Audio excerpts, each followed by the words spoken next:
Hello friends, 611 days of war. Starting from the southern front, on Kherson, fight continues for Krinky direction where Ukrainians still hold bridgehead. Ukrainians also carried out attacks towards Podstepnoe but did not succeed. However, as per ISW, Ukrainians made some gains towards this direction. On Zaporizhia front, towards Orikho sector, the Ukrainians made attacks towards Rabotino, especially towards northwest Verbov, but did not gain anything. They also lost 4 Leopard armored vehicles. Towards Kapani, no changes, where Russian army carried out attacks. On Rimivka salient, there are no changes except that the Russians made some more gains towards the forest belt in north of Ryutne, where they have been attacking and pressurizing Ukrainians to retreat since some time now. In north, in Liman direction, Ukrainians carried out counter-attacks near Chervonaya Dibrova, Petroskoe, Torsky. However, no changes. It seems that Ukrainians have made their defensive as part of limited offensive on various sectors. Liman is one of them. Similarly, in Kupyansk direction, Ukrainians launched almost 6 small-scale attacks. However, they were repelled. In Kupyansk-Swatovo line, the Russian army made some small gains towards Makiivka, west of Orlyanki and Kislovka. They are continuing their offensive despite rain has started. In east, on Avdiivka front, the Russian army continuing attack from Vodyane direction and also have made some gains towards Pervomaisky, though small ones. These gains are northwest and north of Opitne and also towards North Spartak. In northern flank of Avdiivka, the Russians are holding their positions in the west heap as well as strengthening their defensive position.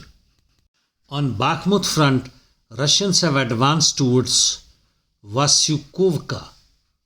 Attacks also on Krumov but did not gain anything. In south, despite Ukrainians' continuous efforts, they haven't gained anything in last 24 hours.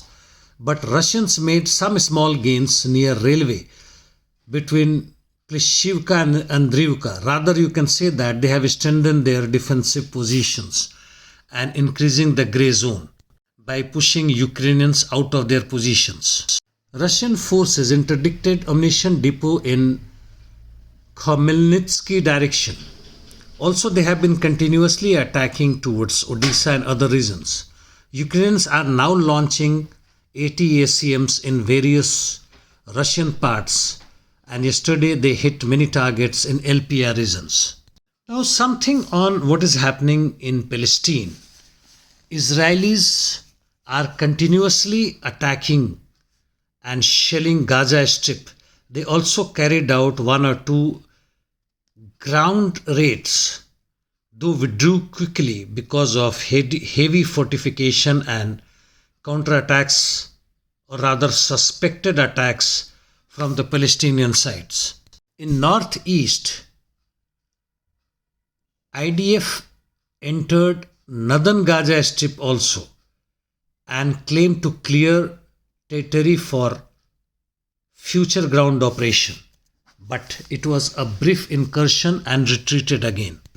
On Lebanon front, IDF continues shelling southern Lebanon. Hezbollah reported it has lost so far 45 fighters. Hamas says 50 Israeli hostages were killed due to Israeli shelling. Otherwise, casualties are rising alarmingly as far as Palestinians are concerned.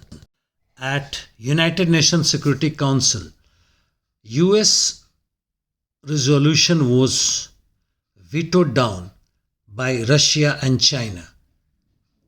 The Russian and Chinese resolutions were vetoed down by US and UK. Whatever is happening at United Nations is only helping the Zionist regime to continue its nefarious activities and terrorist acts against Palestinian civil population, and further holding, rather reducing the Palestinian land which it has occupied since more than 50 years.